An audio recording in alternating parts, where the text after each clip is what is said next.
আজ আমার কাছে আছে একটা চা ভর্তি ফ্লাক্স, আর আজ আমি দেখবো 1 ঘন্টার মধ্যে আমি চা বিক্রি করে কত টাকা ইনকাম করতে পারি। চলো। তো আমার প্রথম কাস্টমার আমি খুব সহজেই পেয়ে গেছিলাম। তারপর আমাদের ব্যবসায় হালকা একটু ডাউনফল আসে। চা চা চা চা খাবে কাকা? চা চা, লাল চা, ভালো চা করে, লাল চা খাবে? একটা খেতে পারতো আমার থেকে।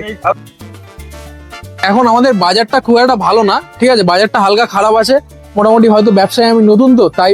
আস্তে আস্তে আমাদের বাজারটা ফের ভালো হতে শুরু করে।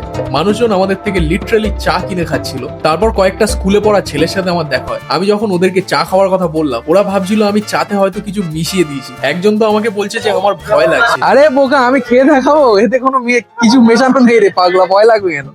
তারপর আমি ওদেরকে অনেক কনভিন্স করার পরে ওদের মধ্যে একজনই চাটা খেলো, যাতে ওর কিছু হয়ে গেলে বাকি সবাই ওকে বাড়ি পৌঁছে দিতে পারে। তো গাইস, 1 ঘন্টার মধ্যে অনেক রিজেকশনের পরেও আমার 4 কাপ চা বিক্রি হয়েছে, আর আমার ইনকাম হয়েছে 20 টাকা।